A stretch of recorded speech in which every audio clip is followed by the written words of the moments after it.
Hi Live. guys, yes, we're live and welcome to this special showcase session. We have with us Abhi Gupta, who is the founder at Continental. Not technically the founder, he's currently the creative director at Continental Furniture. Yeah. Yeah. Yeah. Okay. So Okay. as I explained earlier, Continental Furnitures was actually established in year 1989 by my mother, and since then we've grown a lot. We have a 40,000 square feet of manufacturing unit, almost 14,000 square feet of furniture showcase area, more than 75, 80 employees, and we've done a lot of work in all these years. We really take care of our quality parameters. Whatever we look at, we want to create something which is, exceptionally well done. The quality which we create should be lasting for almost about 15 to 20 years. When you invest into such kind of products, it's required that it should last. This is a small picture of how our machines look like. So we amalgamate basically the artisan technique with the skilled craftsman and machinery for precision. That's what we do.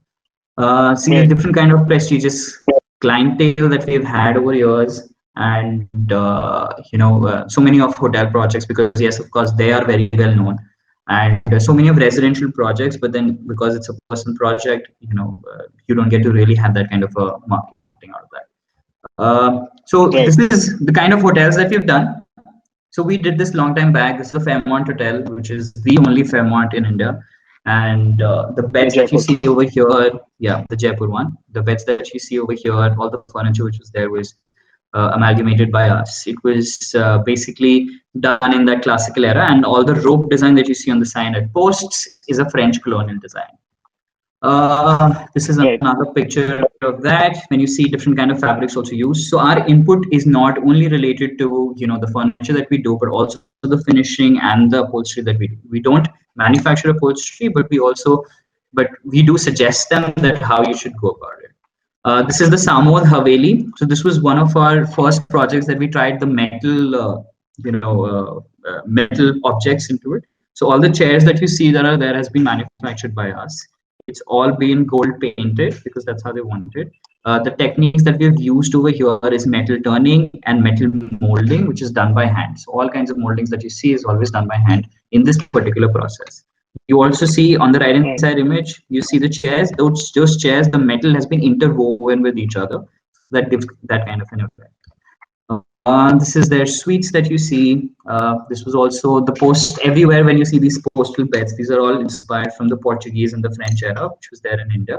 And that's how we go forward with it. There's a Samod Palace, right, in Jaipur? Yeah. This is the Samod Haveli. It's not in Jaipur, it's nearby, but then it's in Samod basically. Yeah. Samod is the place.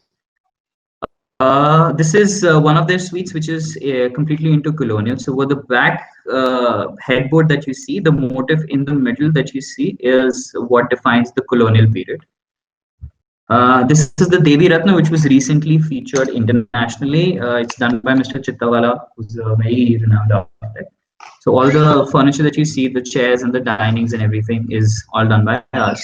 This is also one of the suites that they do. So this is mid-century modern furniture that you see, which is combined with a lot of these kind of elements that give you the luxury, especially the tessellation that you see on the back, which is on the bed back, is what gives it its geometric feeling. Great. This is the bar area. This is the bar lounge that you see over there. So everything has been done by us. The KK Royal Days Hotel, which is there in the Amer region of Jaipur, completely inspired from the colonial period and the Indian Victorian period. Why I'm saying the Indian Victorian period is because when Britishers came here during that time, they started also inculcating a lot of art from their sector. So wherever they would go, they would build mansions or offices where they would use it. A lot of it is there in Bombay as well, the Colaba region that you see. So all these Great. furnitures that you see is basically inspired from the Victorian era, which is the Indian colonial period in India.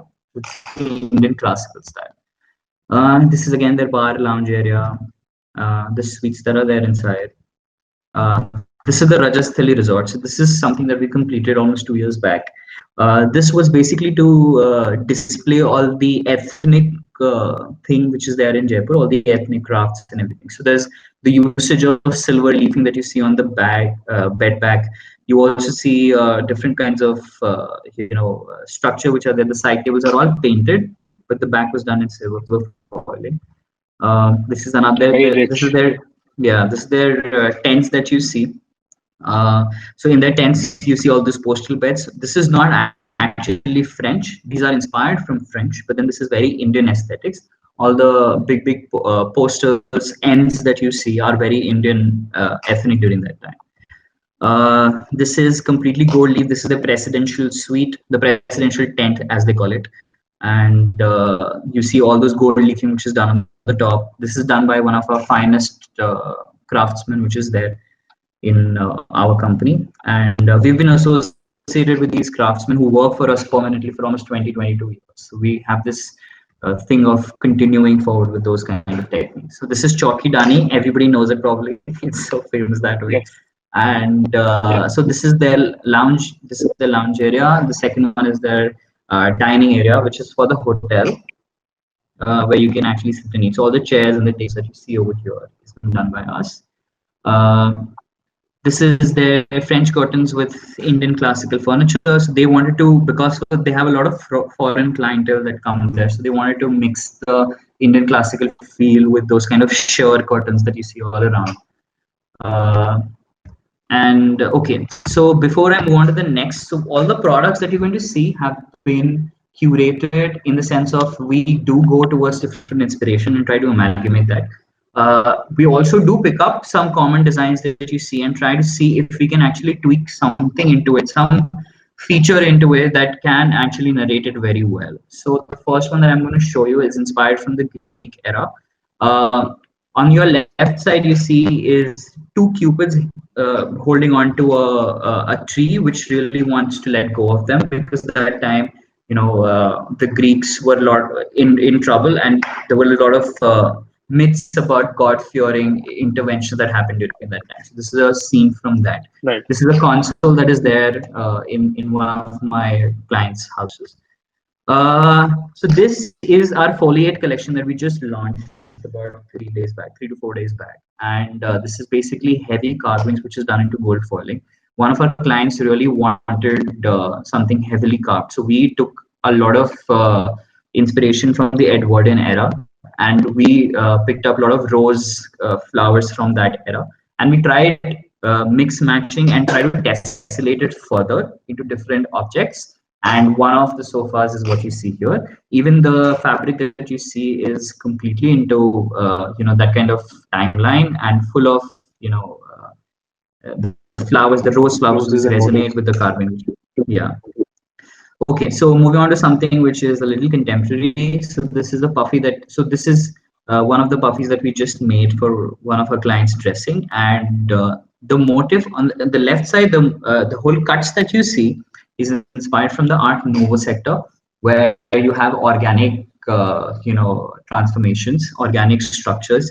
From that, we wanted to inculcate, because the client had a lot of geometric feel, the curves that you see inspired from Art Nouveau, which is asymmetric. In the photograph, you can see it's a little symmetric, but when you go a little closer, it's asymmetric. Not that much to hinder the client's eye, but enough for him to understand that it's not going to go in the straight way. This is reliving. So this is revival of the classical era. So there are two sectors in the timeline. One is the Victorian, and one is the revival Victorian.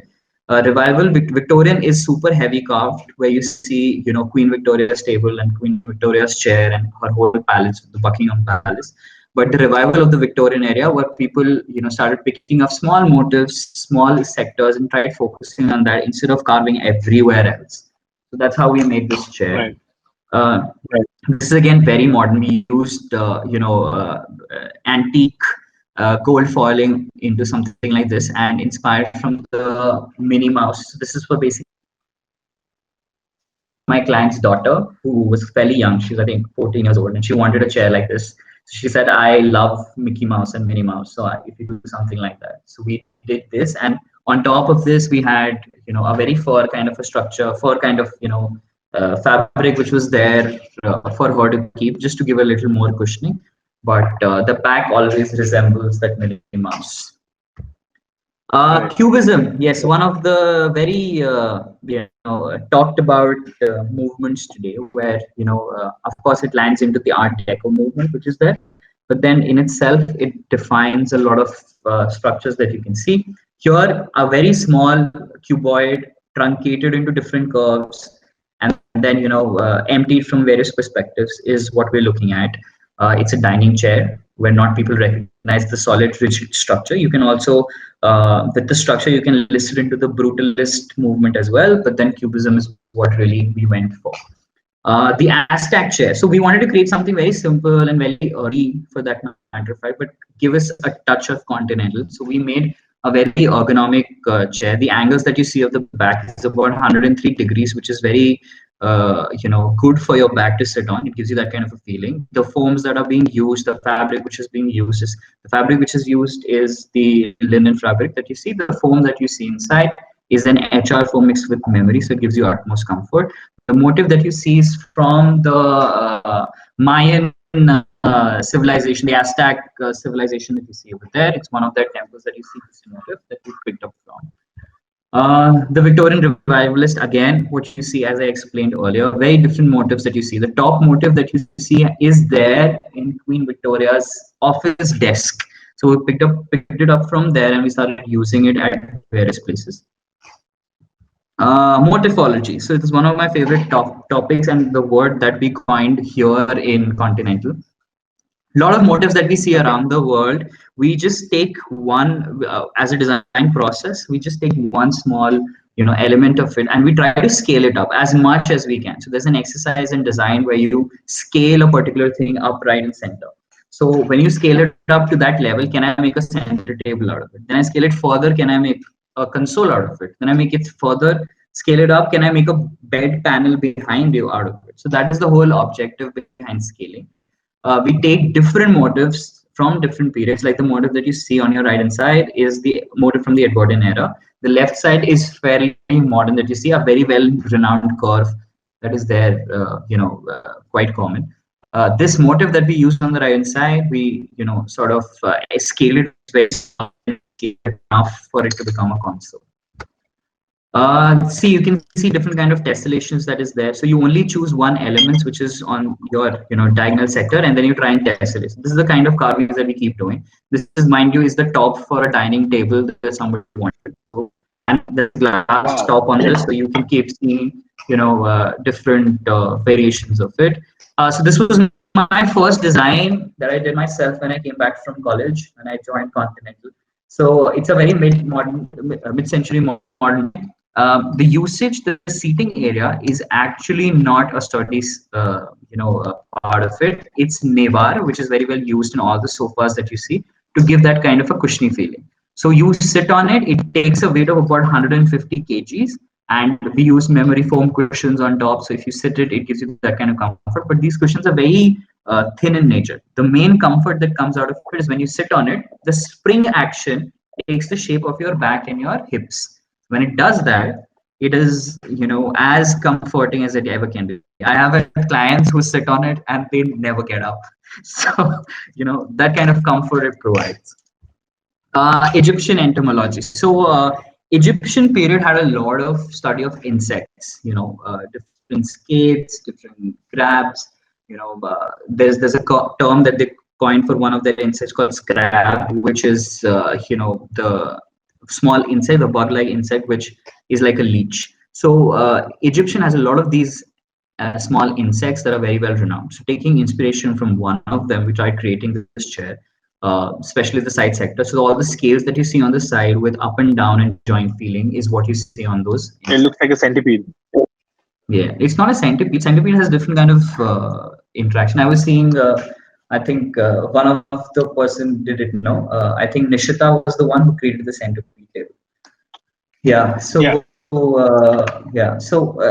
Centipede is a bit different, but when you go, especially when you read about Egyptian mythology and things like that, when you see the insects that have been drawn in the hieroglyphs that you see there, you'll see there is a lot of joinings that they've done. So that join in itself somewhat relates to what an insect was like. You can't necessarily say Right. that it was because it all extinct. But then today, when we see it that way. This is a very normal design that we did. What we experimented that was with the fabric. So this is a rust-like fabric that we used with a very ergonomic chair that we wanted to create. Very subtle effect with a small button quilt that we gave on the back. Yeah. This is one of my favorite chairs. Unfortunately, we couldn't do it on the platform, but surely it will be there in a, probably in some time. But And then this will also it's be in called my the house clip at some curve point in time. chair. Yeah, probably. So this is a clip curve chair. It's a highly ergonomic chair. All the back angles that you see, the support that you see, which is there at the bottom, when you sit on it, it is not going to break. So it feels like that when you sit on it, because there is no support in the front, it might break. But because the two rods that you see, which are going from one place to another, gives that kind of a feeling when you sit on the back. So can you see if I sit on the back, my back goes behind, but because I have a rod in the bottom, it really holds on to that kind of a angle curve because there is no support system. So that is what we wanted to portray through this. And this is one of my favorite chairs that my mom did almost about 12 years back. Oh wow. This is what we experimented with, one of the stitches. Now it has become really common. We did this almost about 8 years back, where my mom wanted to do a lot of stitches all around, and that's how she created it. It's very beautiful. It's a very, very comfortable, very beautiful design. So, this is one of our recent interventions. So this chair we actually wanted to create like This is a three chair to or this is four a table? different. It's a table. Sorry, it's a dining table, and we wanted to create it Okay. with Okay. a fully foldable table. But when I saw the structure, I was like, no, we have to give it like an industrial look and try and create on that. So all the rods that you see are metal rods which go inside, which is basically that grill kind of a structure that you see. And the curves and the rigidity comes not only from the angles or the straight line structure which is there, but also comes from the finish. So this is purely wood, and on wood we try to create this texture which resembles a little stone. So that stone-like feeling, that rigid feeling resembles the brutalist movement that started across the world. And then you keep a rose gold tinted glass top which is out there. This is one of the most comfy loungers that you ever sit on, entirely made into metal, and you have different, these sections that is created is exactly to your lumbar support. So the comfort that comes to the human, what do you say, the human ergonomics is basically coming from the lumbar support. So according to your lumbar support, we created sections for everyone to sit in. So even if you lie down completely or you want to shift a little up, it will still give you that kind of a comfort. It's also gold foiled to sort of promote the gold foiling craft that we used to do here. Yes, one of the chairs that I really like. We have made one. This in entirely wood also on the side, but this is a lobby chair that we did for somebody for a pharmaceutical office, and this is gold I love foiled. the And finish. I love the yeah, gold finish. yeah. This is not 22 karat gold, but this is a synthetic one. The client said that they couldn't afford that, but then still it gives you that kind of a feeling. This is my mom's favorite. So these kind of, so initially what happened, everybody when started doing carving furniture, everybody started doing, different motifs that have been going around. My mom wanted to experiment with something different. So she took rose as an inspiration. So when with rose, you see that the petals, especially when you see it in the plan view, not in the elevation view, the plan view always gives you those different petals coming from the center. So that was the inspiration of creating something like this. So this is actually the entire sofa is in curve. If you notice the bottom panel, you see this curve which is going around. So Yeah. that was the whole inspiration for this sofa. So and this is very well recognized when you see two arrows which are going just a little up down variation that we did in the design. This is the same chair that you saw in Chaukidani wala slide, and so the same French colonial style that we took for them. And if you see the legs in front, it's a little curved towards coming out, and having those kind of legs. It really inspired us to go forward. One motive, if you remember, I was talking about morphology. This is also one of the Yeah. motifs that were there, and we expanded it to become a center table. I'm so glad, Mukut Goel's human piece is there. So it really enhances the whole design. By the way, I love his work. Mukul Goel's work is fantabulous. Anybody wants to follow him should. So this is one of the tables that we have. This is a side table with width of almost about 2 feet, and it rotates. The upper top rotates. If you see the groove on the side, you see that these are Yeah. elements that really rotate on that. This is again metal, where we did wood with metal collaboration, and we wanted to enhance different screws and everything that we do. We never wanted to hide it. So one of my teachers in my college used to say, "Whatever you can't hide, show." So we showed something like this. Again, metal and wood combination, entirely high gloss that we did on this. All the wooden part that you see is actually wood, and it's combined with metal. You see no joints, no everywhere, not even screw marks. So it was very difficult for us to do this chair, but it came out wonderfully. These are different doors that we do. We have highly specialized machinery for it, but because machinery don't take places of artisans, we use different kind of design sectors, different motives to really make doors appealing. We also experiment with different kinds of finishes that you see here. So the right inside you see the crackle finish. Mid size is your veneer finish, extremely into PU. Left side you see metal casting as well as wood carving that has made the motifs. So thank you, Abhi. Thank you for doing Absolutely. this, and we hope to see your product soon on Project MX. Yes. Uh, yeah. Okay. Bye, guys. Bye. All right. Thank Thanks, you so Abhi. much. Thank you so much. Bye.